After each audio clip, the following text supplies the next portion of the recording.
everybody, and welcome back to the Talking Wolves podcast, a brand new episode today, as we will be reviewing the last few fixtures for Wolves, and obviously loads of questions from you guys at home as well. Hopefully a bit more of a positive podcast today, as there have been 0 defeats since the last time we met and had a chat. My name is Dave. Alongside me today, as you can see, we've got Finn. Finn, how's it going, man? Yeah, all right, thanks, mate. It's about as good as it's going to get at the moment, isn't it? Just sorry to be negative, but we'll enjoy it while it lasts.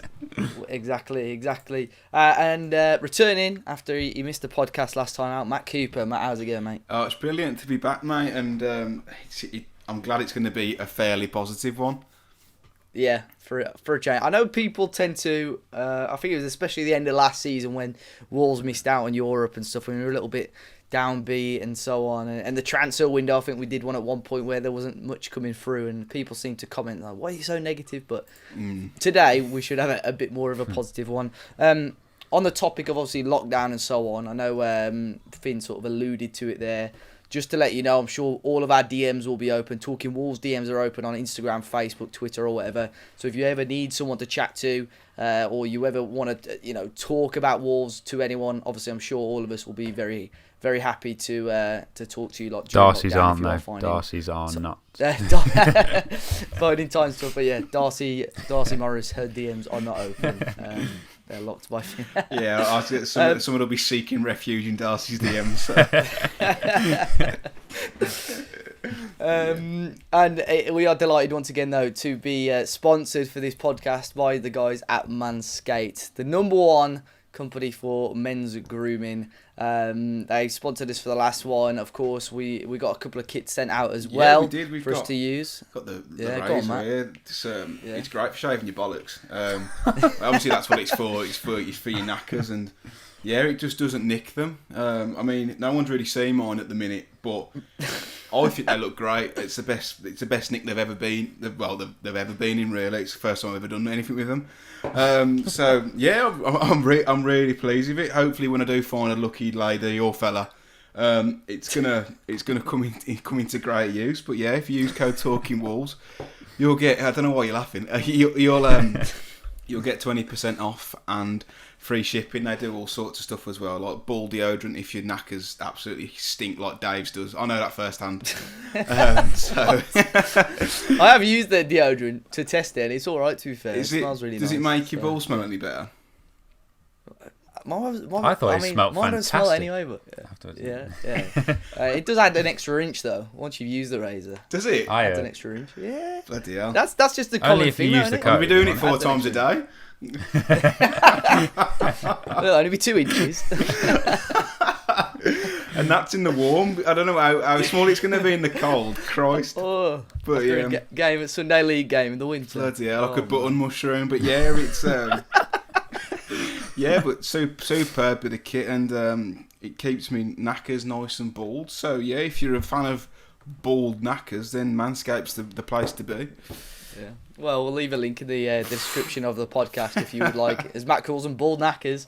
But yeah, ball toner, ball deodorant, all the works. Well, let's move on. But yeah, Manscaped, big thanks to them for supporting us, and as I say, a link in the description for them. But lads, it's 3 games to recap on. It's Leeds United, Newcastle and Crystal Palace.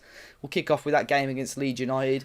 Matt, first half, we turned into a bit of I went on social media, it was a bit of a war zone after that first half performance. Oh my God. What did you make of that? So bad. It was so bad. I tweeted like halfway through for the first half. Like, I genuinely don't remember Dendoncker and Martinho touching the ball. Like, the midfield's just been overrun so much, and it looked to me like we'd gone backwards, and seeing the previous fixtures that we played in where we've been less than convincing, I thought Leeds were going to be a massive test, and we looked shell-shocked. We looked really dodgy defensively. Saiss at left wing back didn't look good at all. It wasn't sticking up top. Midfield was nowhere, and I thought this Wolves 5.9.2.4, whatever it is, beta version is alpha. Yeah, just is not working, and we've gone backwards. But perhaps it was part of the game plan to contain Leeds, and I know, obviously the second half was much better, but then Donker said himself, like, he'd spoken to Kevin De Bruyne, and he said, like, they go man for man for the first 30 minutes, 45 minutes, but they can't keep it up all game, they'll leave gaps. And that's exactly what happened. So I'd like to think that it was all part of the game plan, but aesthetically, the first half, it was an absolute shit show. I don't know what you thought of it, Finn. I can't have been great on the old vlog. Vlog. Vlogglebox. No. Vloggles. Yeah, it's a reach to get that one to 10 minutes. But no, yeah, it was. You can say like the first half was by design. I think the overall game plan was, and we were lucky that we got to 0-0 basically at half time. But obviously, you can plan to sit back, but you can't plan to not be able to, as you say, not find the midfield with any, like, not be able to get out at all, not give yourself a little breather. And in that sense, we were lucky. I think Bamford had a few chances. There was one that actually went in, but obviously our impeccable offside trap, as we found in the last few games, has been working okay. But no, yeah, it was an awful first half, as seems to be a common thing apart from the latest game. And you just I don't get too mad at half times because I've seen it too many times that I don't know what it is. What does he do at half time? We were just talking before, Dave, about what Warnock sometimes did in the changing rooms. Does Nuno get it out? What does he do? Does he use Manscaped? Well, that's the thing. Yeah, that's. I found that for years though with Wolves, not just with Nuno, but like even with Kenny Jackett. Like when we were in League One, there were some times where they'd finish 0-0 as well in the first half. Yeah, but they were crap in the first half, and then second half we'd be like a different team. But this one, I think Nuno, he'd set up with that for like there was a purpose we'd set up with that. But like you say, it was a risk because Leeds came close once or twice, didn't they, in that first half? And you know, if you go in with that game plan and you go in 1 or 2 goals behind at half time, then you know you're relying on yourself to go for it and score 2 or 3 goals, and it is a little bit of a risk. But I remember it was a similar reaction to when we played Besiktas in Turkey last year, and we were so deep that game, like we played so defensive. And social media again was just like a war zone. And I remember looking at it and thinking, like, are people just expecting us to go all out attack in Turkey? You know, like the atmosphere that was there as well. I do on Christmas Day. But, and all the trimmings. Just go all out and attack the turkey, mate. Yeah, nice one, Mum, we'll do. Get a bit of pigs in blankets. Yeah. But yeah, I mean, in terms of like in hindsight, now you look at it, Matt. Do you think it was a masterclass by Nuno? Or I mean, he's got to take some credit, but I mean, Leeds, for all the possession they had, I know they had the goal disallowed, but I don't know. Like, I don't think they were that convincing. Did they have a goal disallowed? Yeah, Bamford header. Oh, that was it. Yeah. Where he like looped it back in from a corner. I didn't. We had the best chance of the game, the best chance of the half with Podence, where he should have scored. We could have gone in 1-0 up. Yeah, we should have. Yeah. And this whole Leeds love affair is it's embarrassing. It is like they're an average side. They really are, and they will beat teams and cause a few upsets for teams who turn up half-arsed because they're so fit and they will run you ragged. But they played Liverpool on the first day, and it's like, oh, they've scored 3 goals at Anfield, they're title contenders, and it's just the media running away with things, and they obviously see Bielsa as like a bit of a sweetheart and revolutionary, but what has he won? That's a topic for another day. He's won a few trophies in Argentina, and don't get it. I know Pep and that idolise him and whatnot, but I'm still not overly convinced about him and that Leeds team. But you've got to give credit to Wolves because, you know, Leeds, like, even though I've just said that, they do make it difficult. And like I said, if you don't turn up, they will beat some teams in this league who are probably better than them. So I think in the second half there was only one team who looked like winning it, to be honest, and that was Wolves. They really did pick it up and take the game to Leeds, and Leeds again looked like what we did in the first half, a bit shell shocked, and we even when we scored and sat back a bit deeper, which gives me kittens, God, like all the time. Leeds didn't really look like scoring again, and I thought Cody was excellent. I thought Kilman was excellent. I thought Dendoncker and Martinho grew into the game and really controlled that midfield. And they didn't need to nullify Phillips. They let him have the ball, which a lot of teams don't, and he couldn't hurt us. So I think credit to the team and credit to Nuno for that one. Oh, you spoke about Kilman there. Finn, Kilman came in obviously the game before against Fulham. I think surprised a few people. Kept his place in the team. So did Sace, which surprised a few people. But Kilman ended up getting man of the match, and he kept Helder Costa very, very quiet. Yeah, well, the thing is with him, it's now or never, isn't it? Really, with the age that he's at, I didn't realise he's actually upon those performances. He's a little bit older. Yeah, isn't yeah, he? I didn't realise. I was looking because did Marcus Rashford turn 22 the other day. I thought, God, Kilman's older than Rashford, and yeah, because he hasn't played that many times, you still see him as very young. But no, yeah, it has to happen around now. He's got all the attributes as we've seen in the last few games, and for an English left-footed ball-playing centre half, he has 10 good games, and that's 60, 70 million. So it's really promising, and I can't see Sace getting back in there until he does something major, which I can't see him doing because he's just so calm. He's like Bolly-esque, isn't he? How he's just so calm, doesn't seem fazed by anything. So it's really promising. This is a mad shout. Go on. Do you think Kilman could Fuck's sake. be with... Do you think Kilman will he be could holding be the Jules Rimet within a shout of an England call-up this month? Oh, not This month? Nah. No, not this month, but the Too early. Euros? Maybe next break. Imagine that, Cody and Kilman just like the heart of the Morgan back Gibbs three. White after his The successful Euros. loan spell at Swansea. Get them all on the plane. Bursch. No, I don't think he's in with a shout in the England call-up. If he plays... Yet. If he plays the way he's played so far if, for the rest of the season, then he's a dead cert for an England call-up, because that's probably the area where England really lack a quality player. Yeah. I think that's why we've gone to a 5, because Southgate doesn't trust any of them in a 2. A back 2, so that's why he's playing the 5 at the back, which is fair enough. But it's great for Wolves, because if that means we're playing a 5 at the back, then Cody starts every single game. He's got to. But Kilman's done really well.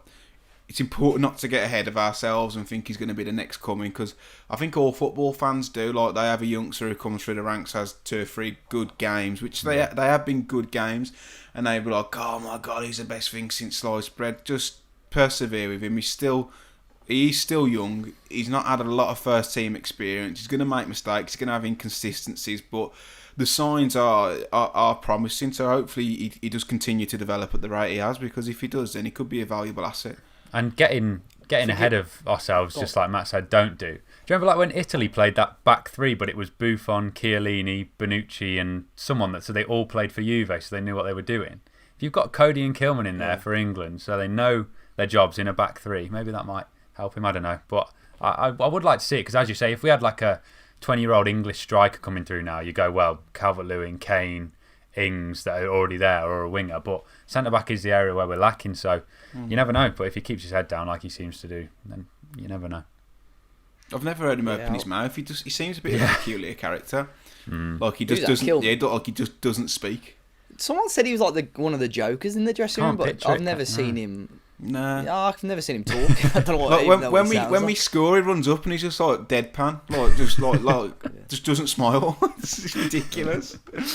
But it's a bit of a silent assassin. But yeah, it's encouraging, and he's made that left centre half position his own. And I think Nuno's got a lot of loyalties with Sace, but with Ait Nouri having such a great debut, which we'll come on to, and Kilman doing really well, I'm afraid Sace is going to have to drop to the bench. Well, I think Southgate was at that game as well, the Leeds game. I am going to stop talking about England call-ups, because I'm pretty sure before everyone thought Courtney House and Dominic Iorfa were going to be a future England back two, and Danny Bart as well, so we'll stop talking about it just in case. We will move on to the next game though, but a brilliant 3 points by the way. Not really spoke about the goal. Raul Jimenez deflected strike in the end, but I think it was Kilman's ball over the top to him. Yeah, got an assist for Jimenez that. Still had a bit to do. I don't know how he got an assist, because it was like 30 seconds later. But good knock though. They all can. Nice knock. Yeah, it was a great knock, but yeah. And we move on to the more sort of disappointing game of the review, and it was Wolves 1, Newcastle 1. Took a long time for Wolves to get the goal, but it was that man again, Raul Jimenez Finn, who opened the scoring for Wolves. But how frustrating was this game? Because literally from the first minute to the last almost, Wolves just dominated Newcastle, but we just couldn't seem to find a breakthrough. And it was the only way we were going to score, through a bit of intelligence or a set play. Well, I suppose the two combined for the goal. That I just know every game against Newcastle, they just seem to be able to shut us out. I mean, last season we actually improved a lot against those sorts of teams, but still 2-1-1s against Newcastle. It's just inevitable. I don't know why I didn't put any money on it, but no, yeah, they're good at what they do. But then you also look at that team where their midfield three. It wasn't as if it was solid and defensive. It was like Almiron, Fraser, Hendrick, wasn't it? And even it was a really attacking team. But yet they still sat back. So you thought, surely they're not all there defensively. How are we not doing anything here? It was just. It wasn't great, and then you could only really go down one side because Sace is good defensively. Sace is a wing back that you play against a Man City or a Liverpool, not a Newcastle. They're going to sit back because it'd go to the left and he'd either cross it out of play or he'd come back again, and then it was just completely the opposite of what we saw. Sorry to go forward again. The other night though, we were going forward, we were attacking, we were committing numbers. I saw Dendoncker and Neves in the box both together at the same time. You wouldn't have seen one of them against Newcastle. I think when you play. Go ahead, sorry mate. No, yeah, go on. All right, so I think when you play Saïs at left wing back, like our formation, the left wing backs have kind of got a license to roam when going forward, and I think having Saïs there, I don't think he's great defensively at left wing back, but offensively you can just tell there was no balance. There was no balance whatsoever. Like Cody wouldn't be switching balls out to Saïs every single time. It was out to Semedo, who, by the way, has really, really pushed on. Really impressed with Semedo. But you can just tell there's no balance, and then that makes us one-dimensional. So I'm kind of glad that Saïs didn't have a terrible game, but didn't have an outstanding game, because I think that really did put the brakes on the Saïs experiment. But it was a really, really frustrating game, and we did create a few chances, but again there was nothing clear cut, and it just seemed very negative and really just boring to watch. The first 15-20 minutes we had a go, and then it just stopped, and Newcastle never ever looked like scoring. But to be honest, neither did we, and I think that definitely was addressed in the Palace game. But it was another frustrating performance where I was bored watching Wolves, and I felt like that most games this season, apart from the Palace game, where I've just felt like, and the Sheffield United game, like we're just rubbish to watch. But I think go on. That's only highlighted when you aren't winning games. If we were absolutely terrible and shit house 1-0 every week, I wouldn't be talking about it. But obviously results are more important than performances. But when the performances aren't turning out and you aren't getting results, that's when it becomes a problem. But I think you've really got to point the finger at the wall and at Rui. I think he's trying to get the wall to push over a little bit, but as a goalkeeper, you can't let it go around that side of the wall. And I still think he can save it. So I'm not going to be too harsh on Rui, because we all know how outstanding he's been. His first season was a little bit inconsistent, but last season and this season as well, he's been superb, and he's kept us in so many games. So although he's in for some criticism here, it's probably the first time in months, in a year, where we've been like that was Rui's fault. So it's one of them. Would you're on about the sort of style of playing, how we play, would you rather us play crap football and win every week, or play really, really attractive and really exciting football but drop a lot more points? So what are you as a football fan, as a Wolves fan, what would you prefer? Results for me, mate, because if we don't win anything, if we don't win a trophy, no one's going to be like, I remember that team that played some lovely stuff, we finished 13th. You know, if we get into Champions League, like Swansea played brilliant stuff, went down next season. Yeah. Like if we like win a League Cup or an FA, well, obviously not a League Cup this season because we bottled that as well. But if we win like an FA Cup, or we get into the Champions League, or we get into Europa League again, or really achieve something, and we scrape results, I'm more than happy for that, because it's progression and we've won something. I'd rather us that than play the most beautiful brand of football ever and finish like 10th or 11th, because we won't remember this team in 10 years to come if we don't win anything, and that's what we need to do to really progress. I know Merson said, what have Wolves won? Nothing, and I do get that, and I don't think we've got the players, and we've seen it against like Palace, like we can really, really hurt teams. But that's why I feel like when we play with a handbrake on, we've got some really creative players who are really just kind of nullified by our own system. That's the main frustration, really isn't it? Frustrating. Yeah, that's the thing. Like our own worst enemies at time. Really are. The whole Sace thing, Finn, obviously he played ignoring the Palace game, he played a few games before. What do you think the main downfall? Because I personally didn't think he was that bad. But do you think the main reason why he was dropped against Palace was just because he's... I was going to say not that threatening going forward, but he even managed to get a goal that was just chalked off for a slight offside against Leeds. Like, he's not looked ridiculously bad as he going forward. Or do you think Nuno just wanted someone a bit more agile, a bit more mobile against Palace? Yeah, it's not... I wouldn't say he played bad and it's all his fault. If you put Dendoncker at right wing back and he didn't play well, I'd go, well, yeah, of course he ain't going to play well. Or, do you know what I mean? Yeah. Trying to plod up and down that side. But yeah, it wasn't as if he did anything. It's almost like on Football Manager or whatever, his little circle would be tiny, it'd be red, a wing back, and you don't expect a player to play well doing that. And as you say, he could have had what 3? Has he scored? No, it would have been 2, wouldn't it? 2 goals in a few games from defensive positions, and he could have been looking at sort of player of this sort of 6 games, but.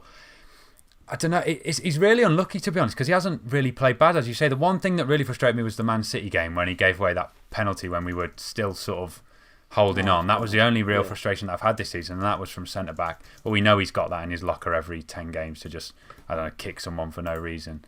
But no, yeah, he didn't. As you say, like you said, I wasn't like, God, get Sace out of the team, but it's just you need it. It's horses for courses. When you're playing Crystal Palace, you've got to go for someone that's going to attack to break them down. So... I was glad to see Ait-Nouri come in. I get why Nuno's got the loyalty towards him because he's done in, and every time he's brought Sace in from out from the cold, yeah.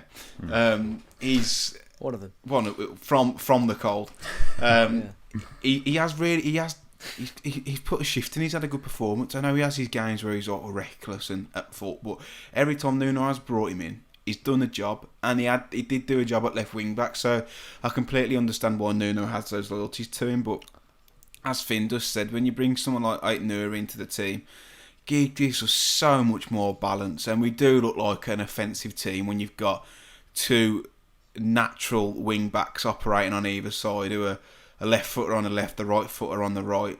I know Johnny's great, but I really feel like that Ait-Nouri gave us so much more. And just completely changed how we played. It was marvellous. I don't remember much of it, but but from what I do remember, being in a pub in West Brom, surrounded by West Brom fans, it was beautiful. I was gonna say with the whole Sace thing as well. Like you said, like he's been all right, isn't he, Finn? And I think it was almost a bit of a selection headache for Nuno because he'd brought Kilman in, and Kilman had done so well. And obviously Marcel, it seems like he was sort of only half fit as a left wing back. And I think he's thinking Kilman's done well, but Sace has done well as well, and I don't really want to drop either of them. And I think that's the reason why Sace had carried on at left wing back, because Ait-Nouri was available for the game against Newcastle. Yeah. And Marcel was, because Marcel came on for a little while, so he could have played either of those, but obviously went for Sace, and obviously in the end he got dropped against Palace, which is the game we'll come on to now. Wolves back to winning ways, continuing a short unbeaten run, a very, very good win against Crystal Palace, a 2-goal win in the end. Matt, I'll start off with Finn, because obviously you don't remember too much about it. I remember the first half, that's all that matters. Finn, that was more like it, wasn't it? Just looked so threatening going forward, Wolves did. It was, yeah, and just the pure sort of numbers. Ironically, I'm going to sort of contradict myself, because I'm going to say it made such a difference with the first goal, as you see from Nouri sort of getting into the box. But then I think back now, and Sace's goal at Leeds was exactly the same, wasn't it? That wasn't counted. So I don't want to completely say, but as Matt said, it was just the balance there of having a guy that looked natural going forward, sort of pulling out little step-over skill moves, but not quite as exaggerated as Vinagre. Like, they looked like they had a purpose.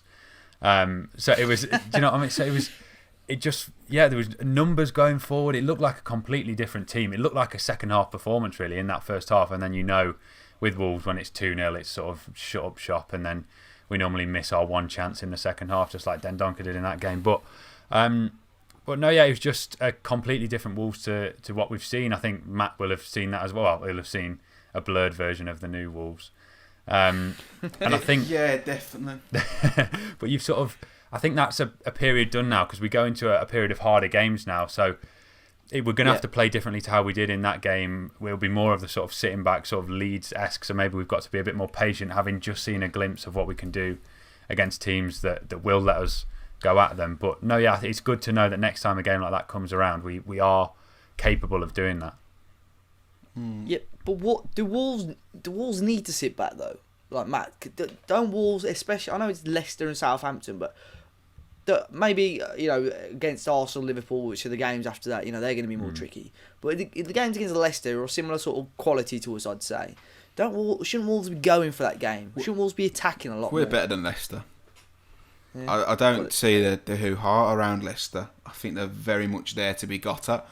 But just going a lot back to the Palace game, like again, they were there to be got at too, and it was nice for us to really have a go. And like I said, having a left footer on the left and a right footer on the right in the wing back positions, it draws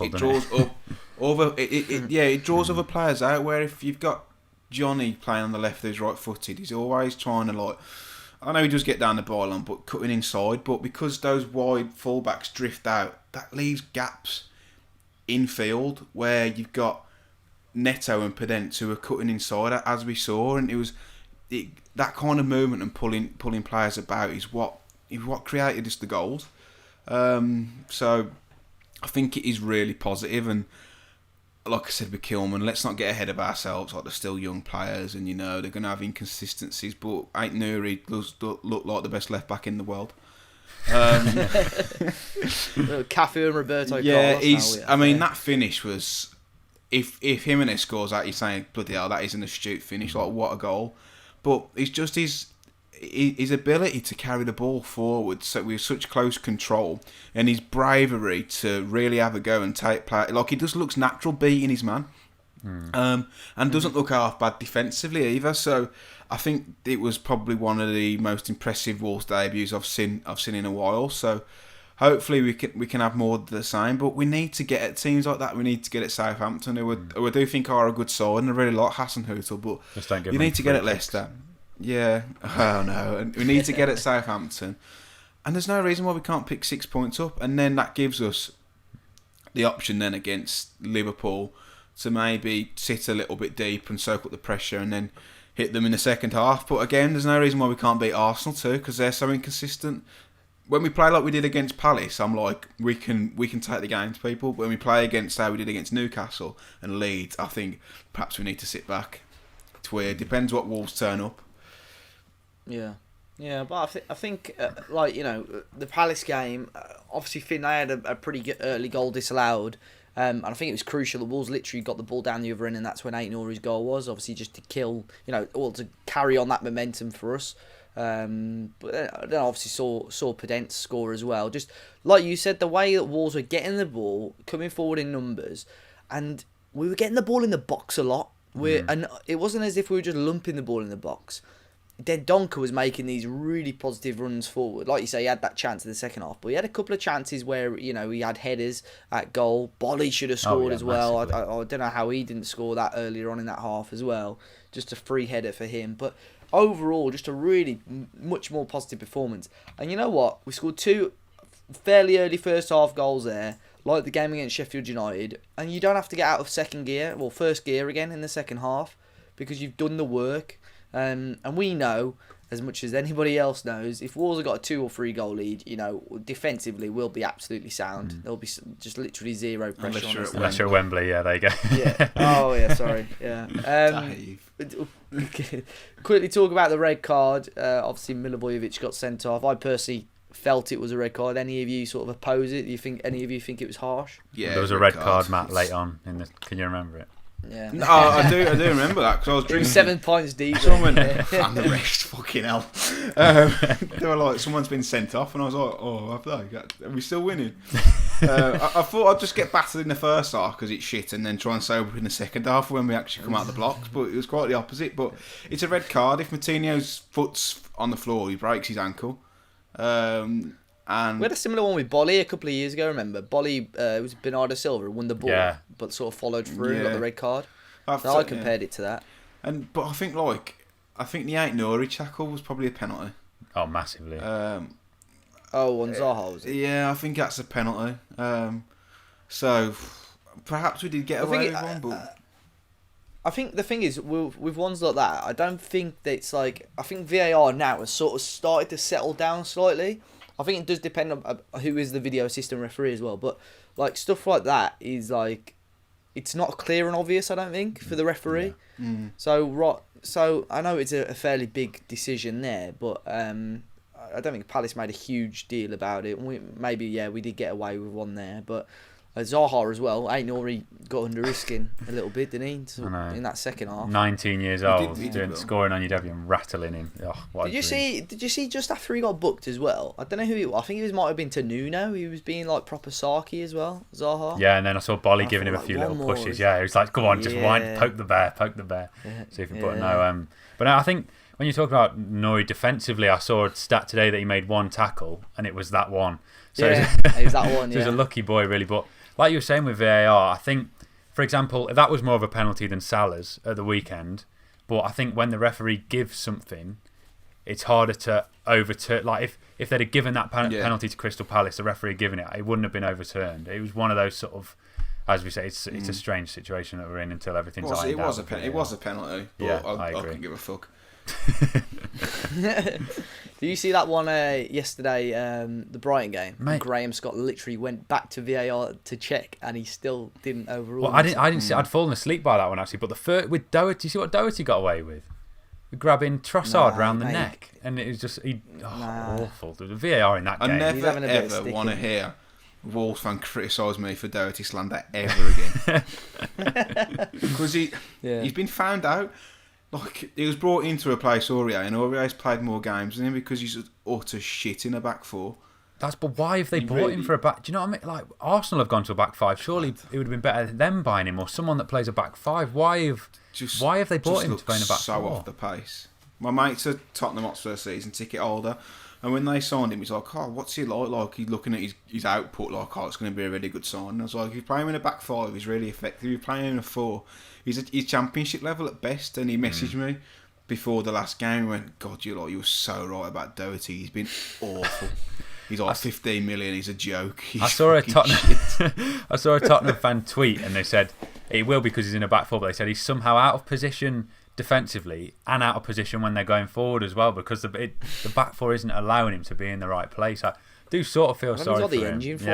And it's just to playing. It's so strange. Whether Højbjerg's dropping deep enough for him to be able to fly forward eventually, but it seems like a strange signing now. But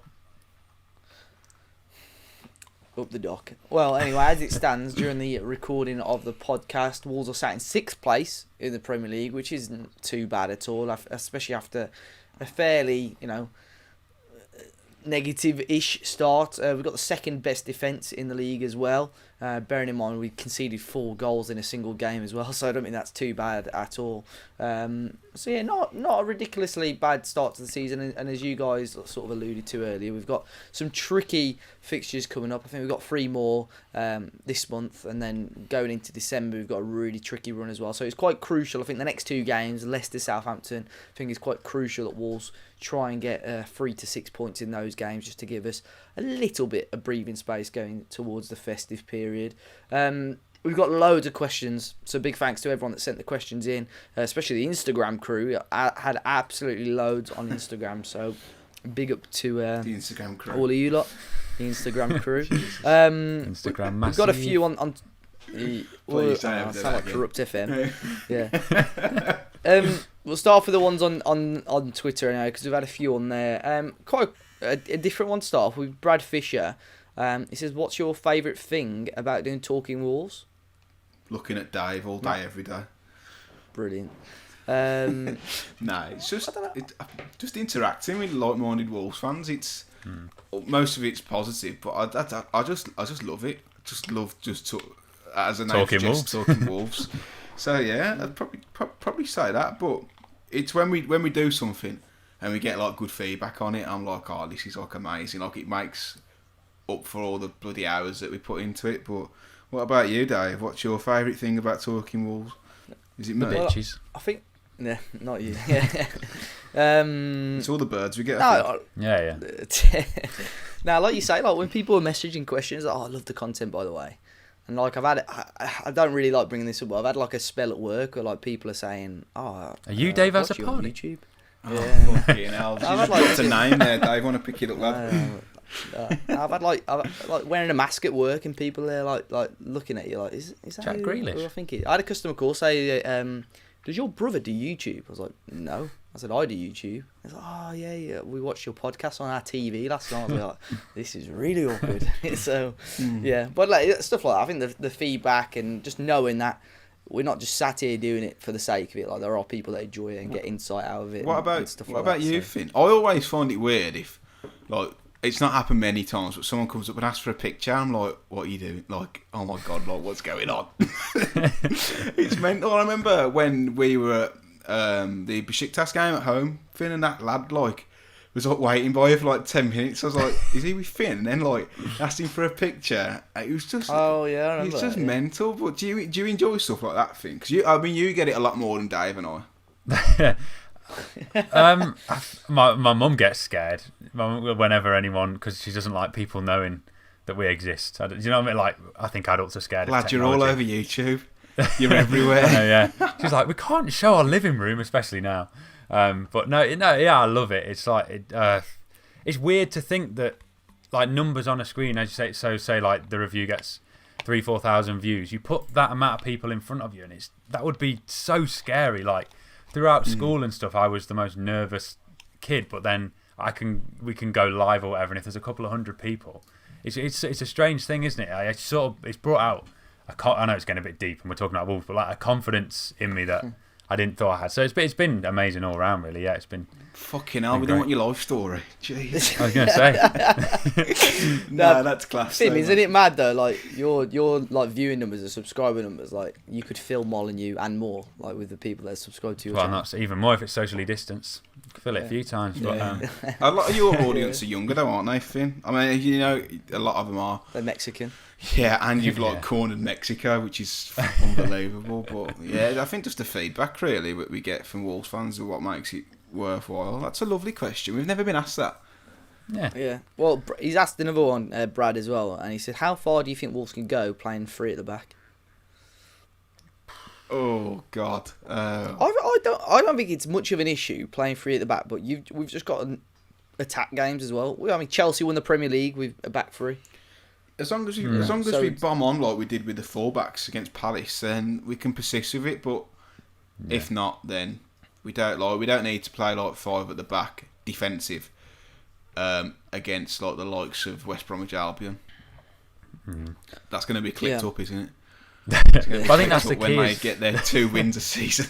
But that's also key that Chelsea was a 3, wasn't it? It wasn't. It was like Victor Moses and Alonso absolutely bombing on. We're not necessarily like that. Midfielders.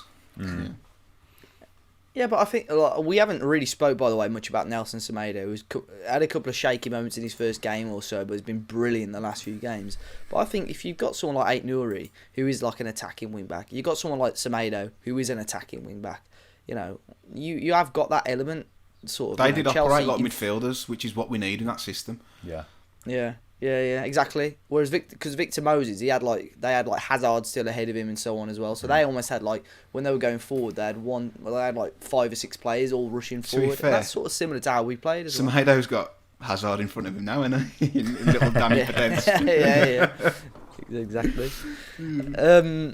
We've got a few questions about Adama Traore, so I'll try and round them up sort of similar. We've got Black Country Lobo, who's at Dodgy Wolf, and Kyle Fontaine. Kyle is a football fan from Canada, so he's got fairly low football knowledge. He can't understand why Traore hasn't been in the starting lineup much, so he wants us to explain that. And Dodgy Wolf says, do you think the fans think Adama is in Nuno's plans, or do you think we should cash in on him in the summer or January?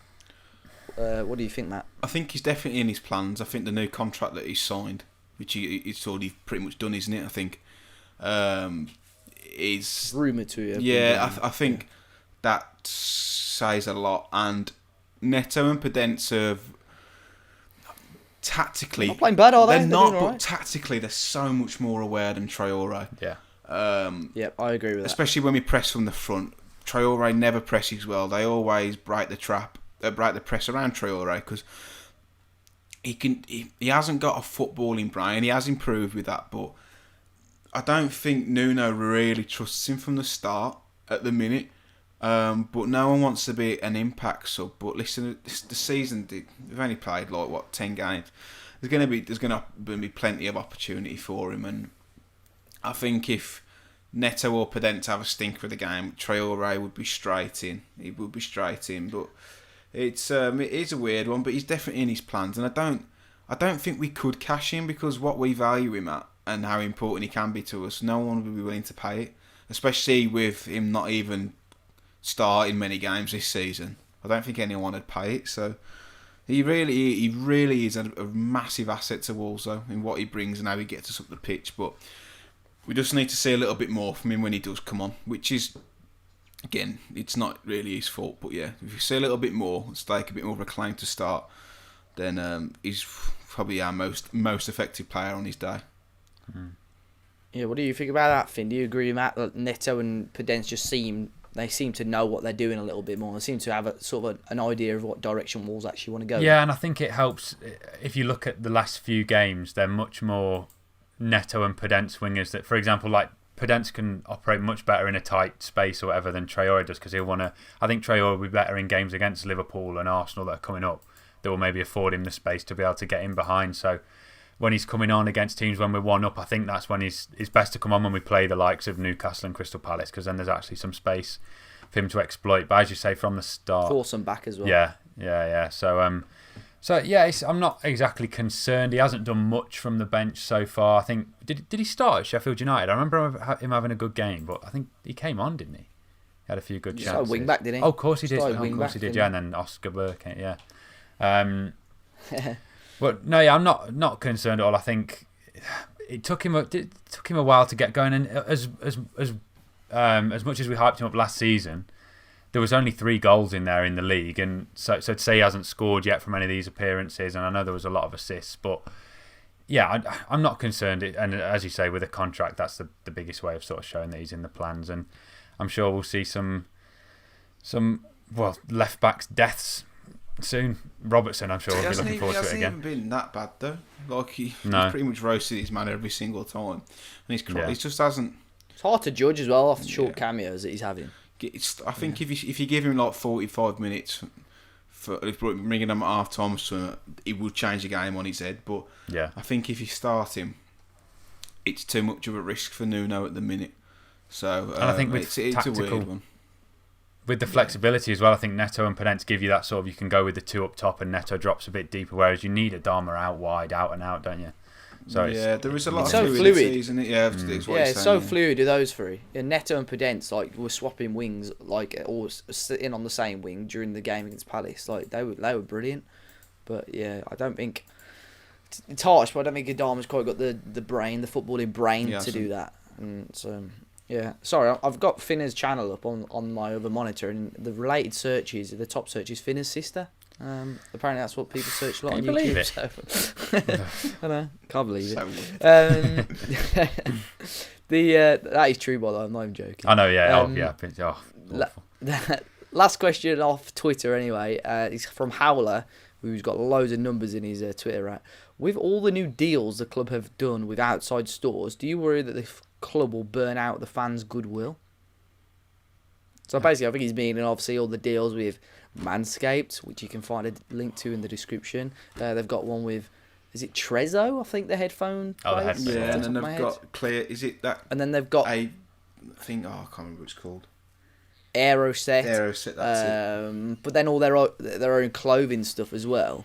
Do you think they're trying to rinse fans of money, or do you think it looks bad that we're getting partnered with all these people? Personally, I don't think so, because it's just extra money, and if you don't like the clothes, just it really does warm me up, this, because it's a great way for Wolves to drive revenue through other streams that we probably have never done before. I mean, when was the last time Wolves, if ever, had an official grooming partner? Like, it shows that the club are progressing. It shows that these big brands are wanting to partner with Wolves, paying them sizable chunks of money just to be associated with the club.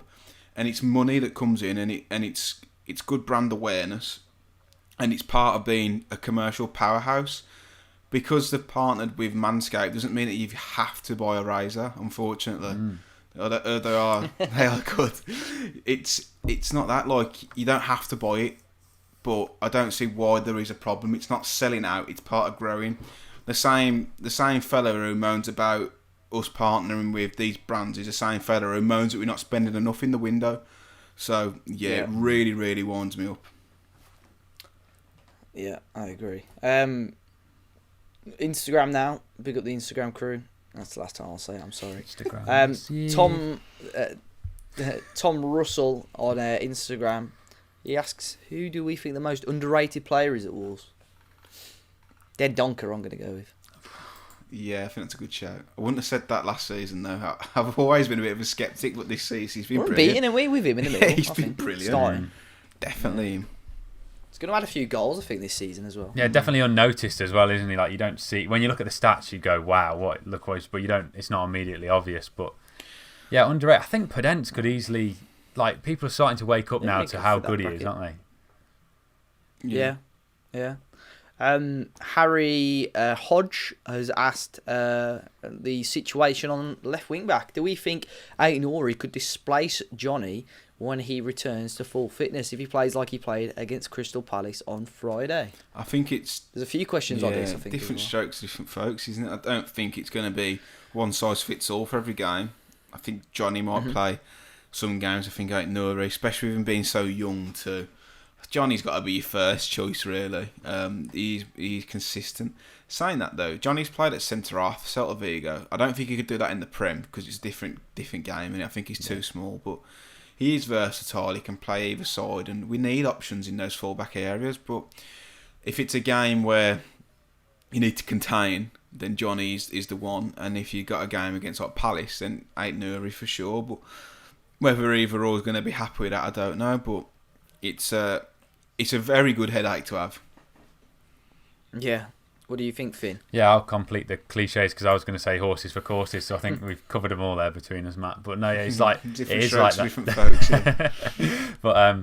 but no, yeah, I think it is sort of when you're coming up against your Liverpools and Man Cities, your Johnny's going to be better there. But also, even just having them three in a squad, you basically with Johnny being able to play both sides, that's massive because you basically covered then. I know Marcel's sort of coming, but then he can cover centre back as well. So there's nothing wrong with like every team. Man City have got Walker, Cancelo, I don't know, Mendy, Cancelo. Zinchenko. You can't. You've got to have more than one for each side for a squad. So I think we've got one that's more defensively minded, one that's more going forward, and that's a good thing really. There's nothing wrong with that. And if you can get a guy that can bag 5, 6, 7 goals from each wing back, really, you could probably be expecting 5 from Semedo and Aït-Nouri going forward, or Aït-Nouri and Johnny combined. Then it's only a good thing. Yeah, I really have been impressed with Semedo. Though I thought against Leeds he was shit, but no, he was rubbish. You kept doing on the inside and stuff in the overlap. He just looked like a fish out of water, but. He's such a different type of wing back, isn't he, to Doherty? I think. Yeah, and he's an intelligent player as well. Like you can see that he knows what he's doing, and Barcelona don't play a 5 at the back, and he's come in and done pretty much a new system to him, and he has done really, really well. That ball for Podence and stuff. I know Podence makes a run for the Palace goal, but it's a great knock, and he's come inside to draw the other player out to make the angle. Really, really impressed. It's sort of I was gonna say that like he still looks a bit suspect a couple of times defensively for me, but just going forward, like Newcastle game, everything was coming through him in the first half, and the Palace game, he was brilliant.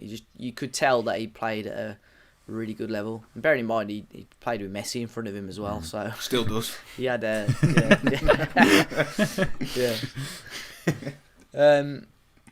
Move on to the next question. Evan McDonald has asked, Finn, I'll ask you because I don't know if you know about it. What's going on with the stadium development? Oh, no, yeah, I've got no idea. It would have been the perfect time, wouldn't it, really? If I don't know what the situation is with construction, whether it can go on, but Yeah, it can go on, but I don't think they've had the thumbs up yet by the council anyway. No, so or the guarantee I'm not on sure when what's they're going to like return on investment, when they're going to get that money back, when are they going to be able to Yeah. get people in. But yeah, if you'd have said, I don't know, maybe 2 years ago, maybe they could have planned for this amount of time with no fans in the stadium, would have given them time, but it just hasn't fallen right, and they're going to have to do it bit by bit, aren't they, really? I think the Steve Bull is the most pressing one because it's been there a long time and there's lots of problems developing with it, but that is the stand, not the guy. He could probably His say knees the have same. gone. Dodgy knees, but no, yeah, they'll get around to it eventually, and it's been because on the face of it you could go, well, there's been loads of time for them to do it, but it just hasn't. It's not that simple, is it? So yeah, we'll see.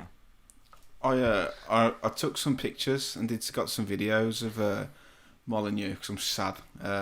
Probably like it's got to be like 2 or 3, 4 months ago, and it was deadly eerie. No one was around. It's a lovely day, and even in like the blistering sunshine, I looked at the Steve Bull stand and thought, "Fuck me, this needs knocking down tomorrow." It's horrible. It's absolutely disgusting to look at. And I look at most things, Wolverhampton Wanderers with gold tinted vision. I looked at that stand and thought it's a disgrace, like how it's still there. But that's got to be the first to go. And it's not safe on a match day too. Like how small the turnstiles are and stuff, and like people queuing, and it's just a nightmare. Isn't it sinking there as well? Yeah, like, sinking isn't the into ground the sinking? foundations. Yeah. Yeah. That's why probably it's going to take a lot of work as well. Next question off a friend of the podcast, Ad Sidaway. Are you well? This is another one actually. Are you worried about Johnny's place in the team? We sort of answered that one. So thanks, Ad, for the question. Good one here from Sam Beacon. He has asked: do players such as Meriton Shabani or Theo? I think it's I'd say Corbinu, but yeah, Mikey Burrows says Corbianu. And Theo Corbianu, who've been performing well for the under-23s, do they deserve a look in on the first team sheets on a match day? And either of you watched much of the 23s recently? No, I've got a job and all. Yeah, that's the beauty of working from home. I've caught them all. But I've watched them all as well too. Yeah, it was good on YouTube because you can do the little pop out. So I'm still working on my Mac screen, and then you can do the little pop out in the corner. It's good. But no, yeah. I think Shabani's sort of quotes in the week were really interesting. I'm not quite sure it was true. He was saying he was meant to go to Ajax to replace Frankie de Jong. I was like, steady on, mate. But no, yeah, he looks good. He looks like a sort of a class above the players that he's playing with. I know, like when we went to that under-23 game at Molineux, and you could see Gibbs White was sort of like not belonging to that level, and Shabani's sort of like that. Got a consolation goal. Well, not a winning consolation goal. I basically got a late one that didn't matter today. But he looks really good. And Otasawi, I think, is a player that will maybe a type of player that we're crying out for more than a Shabani. I mean, he's an absolute unit. I wish I looked like that, but no. He wasn't in the team today, which makes me think that he's obviously been with the first. Yeah, and he was on the bench for Crystal Palace. Yeah. But like you've not even got Vitinha on the bench, and we're meant to be forking out 20 million for him. So whether another creative midfielder, Corbianu's playing up front, isn't he? He's more of a winger, but playing in a 2 or right winger strike. Yeah. He out of the 2 at the moment, I think Shabani's been quite quiet this season. And today against Fulham, I know he scored the goal, but he wasn't fantastic. But it's hard for attackers at the moment because I don't think the 23s haven't got like an out-and-out striker anyway, but he wouldn't get in the team. And the wingers, you'll struggle to get in the team as well. Shabani, I think, unfortunately for him, he's better as a number 10, which Wolves don't really play, which we've seen a lot with a couple of players. But Corbianu's good. He's so quick. He's so skillful and quick and tall as well. So I think he's definitely an option. But with Wolves being out of the League Cup, with us being in the league, I can't see any of them breaking into the first team short term anyway. I don't really get the Vitinha one. It's like, but what? Why we signed him? He was another one. Like Finn said, he played in the 23s last week, and he was just a level. I know they lost last week, but he was a level above. Like you can tell, he played first team football, but I just think he's too lightweight to play the way we play, unless you go with 3 in the middle. So it's a weird one. But Otasawi's the one. Nice to have, isn't he? But Otasawi, he's either an absolute animal or he's just really, really complacent. Where in the games he's playing, he'll be a little bit dilly-dally and use his size to really get out of like tricky situations. Where if you're playing Premier League football week in, week out, sometimes you're not going to be able to do that. Like, your size doesn't always matter, which I keep telling myself. But and that's why you should use Manscaped to add an extra inch. Yeah, if you want your bollocks to look like Starter Solback, and then Manscaped is here. It's the one. Oh my word. Yeah, he uses his size, so does brush like little lads apart out the way, and I don't really think you can always do that in the Prem. So there's definitely a player in there, but I've never seen someone look so unnatural with a ball at his feet, yet so convincing. It's weird. I watched. He's been really good this season, playing as like just in front of the back three, and like someone put a compilation of him on YouTube as well from his highlights from the last year or two, and he's like some of the games like against Liverpool, he just picks up the ball from the back and he's so quick, it's ridiculous. Like, it's on the commentary. Well, I think he sort of brings the ball out. It's a ridiculous comparison. He's a bit like Adama in a sense, like what you said. He's a bit like complacent at times. He brought the ball out from the back, and then it was and from the centre half, and like ran the length of the pitch, and the commentary went, "Number 5's off again, isn't he?" Like just like ran down the pitch again. Number 5's gone again. Yeah. I would be interested to see, because I think that's what we've been screaming for, like a big like box to box ball winner, and I think it'd be interesting to see him get some game time. But like the game against Palace, like it was done with like 5 or 10 minutes to go, and like I wanted to see Fabio Silva on earlier, or Otasawi on earlier, like, or if he came on. But Silva come on in like the 90th minute, and he's played like 3 minutes of stoppage time. So like, what's the point? You know, it's horrible for his goal record as well, isn't it, Silva? Like, I always think about that goals per minute, because then you just know on Twitter someone's going to go, 3 appearances, no goals, 35 million, when he's played a combined total of 14 minutes or whatever. 6 minutes, yeah. It's like Jimenez when we signed him, isn't it? When he'd be playing. That was 20 Jimenez, minutes at a time, I said that. Yeah. We'll move on to the next question. It's from Johnny, not the left wing back. It's John_Gonsalve01. Why has João Moutinho not been in the starting lineup recently? Is it because players like Neves and Dendoncker have been amazing, or is age catching up to him?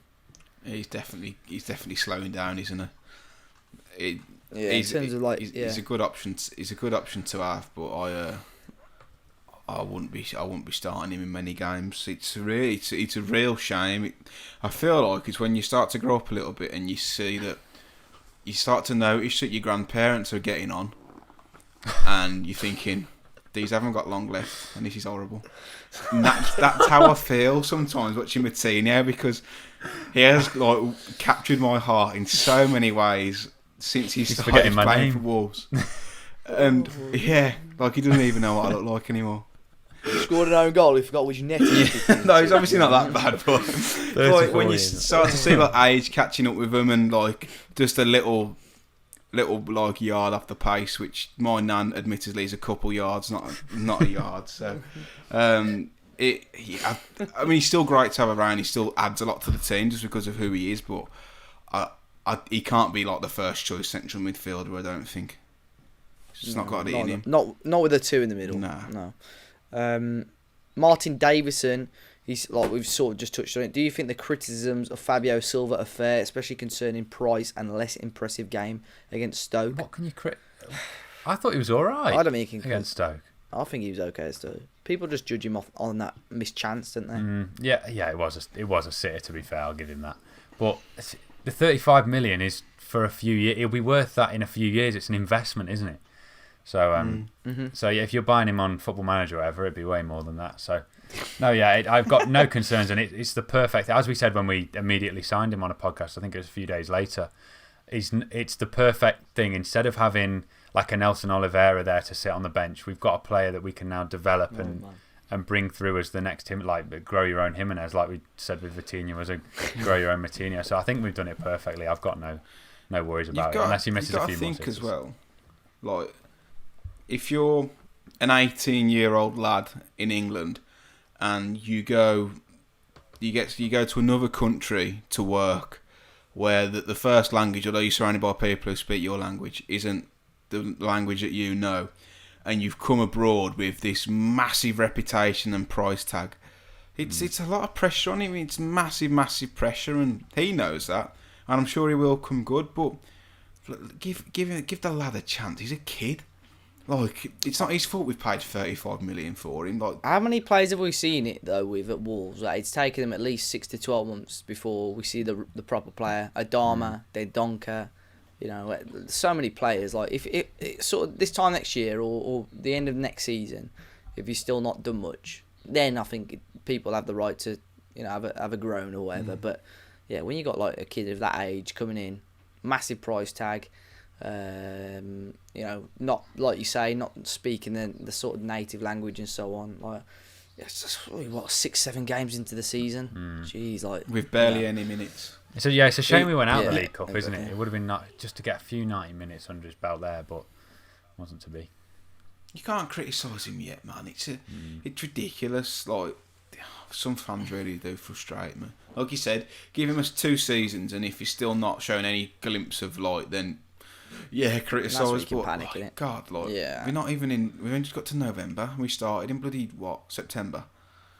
We've got still quite a few questions, so let's try and smash through them before we finish off. Louis Wicks Randy has said, which signing that we were linked to in the summer do you think Wolves should sign to improve the current team? Can you remember who we linked with? It's Corona time, everybody. Get him left wing back. Yeah. Sell them all. Sell Semedo. Can't remember. Dwight, if we didn't get we need a Minori, central midfielder. yeah. Even though Vitinha can't even get in the think squad, we- it's weird, isn't it? Oh, I don't know. Yeah, but we're different Who kind were we of linked with that midfielder. was centre mid? Like Kondogbia we were linked with, who's gone to Atletico. Atletico, yeah. Yeah. No, I saw that. Someone, Dogbia would have been good. Yeah. someone like that. Frank Kess at AC Milan, or I know it's my go-to, but Boubakary Samara at Lille. Like they are just like the perfect midfielder for what we need, but it's not material. That's an avid watcher of Ligue 1. Bloody Farmers League, mate. The Uber Eats Premier. Yeah. Matt's favourite league. Yeah, definitely, mate. It's the only reason I watch it. Robert James, he also asked about Adama, which we sort of touched on, so thanks for the question. Juan Quintero has said, should Aït-Nouri start ahead of Marcel or Saïs? I love your content, bro. Cheers, Juan. I mean, we nice sort of Juan. answered that as well. Yeah, nice Juan. I think Aït-Nouri, after that start against that game against Palace, he's got every right to start the next game or so, isn't he? Yeah, has to. Yeah. I think. Well, Marcel was probably going to play there anyway, wasn't he? If he hadn't got injured, so it's kind of been like a really good turn of events. Not that Marcel's got injured. Blessing in disguise. That fella's made out of porcelain, and you know what we've got there. An absolute dead horse. But looking at looking at this Leicester team that are currently on to my left, they're really depleted. Like as you're saying, I think we can go at them. Playing 3 at the back, but it's like Christian Fuchs. I think Johnny Evans is injured, Soyuncu's injured. Go for the attacking wing backs, in my opinion. Definitely. I know I'm going to jinx this, right? Yeah, I'm pretty God. sure Jamie Vardy hasn't scored against us, or has got a dreadful record against us as well. There you go, clip it up. Don't remember him Yeah, scoring there you go. against us ever. Nah. He missed a sitter Yeah, I'm in. pretty sure that was a stat I saw last time. I think he's only ever scored in a penalty shootout against us, which is in the League Cup. Yeah. Trevor Lawrence has said, what are our thoughts on Luke Matheson? When do you see him break into the first team squad? I'm a big fan of his, enjoyed seeing him at Rochdale. I don't. He played today, didn't he? Didn't stand out. Yeah, but he didn't even start. Oscar Burr's getting a nod ahead of him. Obviously, Oscar Burr scored in that 23s game. He was poor. He started one of the games and he was really poor. I can't remember when it was. I don't mind, but yeah. I think he's alright. Mate, the way he was bursting, you see him today, Finn. The way he was getting into the box, Yeah. and his finish was great as well. Like, he looked really It's dangerous. stacked then. If you think you got, I know they were trying to move Burr on, but like Hoover, Matheson, Semedo, there's a lot of in that right wing back going to be area. a centre half, really. Yeah, I'd play Hoover, but like I think in terms of if Nelson got injured, Vardy has just scored, by the way. You've jinxed it. if Nelson got injured, it would be probably Hoover or Burr next up, and I can't see, and Matheson would probably be third or fourth choice at the moment. I think Johnny would switch over, to be honest, if he's fit. Or yeah, if he was fit as well, yeah. So Matheson's got a lot of work to do. But yeah, he could be another one of those players that Wolves have signed with an eye thinking, you know what, there's a bit of potential there to sell on. So could be one of the more ruthless investments that Wolves have brought in. Final question as well from Matt Malmberg. Should we be worried about Neves' offensive output? He hasn't seemed as sharp around goal as of late, and I think it would help the rest of the team a lot if he was a more consistent threat down the middle. Agreed. His conversion rate must be like less than 3%. It's a bit of a miss. It has become a bit of a miss, hasn't it? Yeah. He's not. Yeah. How many? He probably has a shot a game, doesn't he?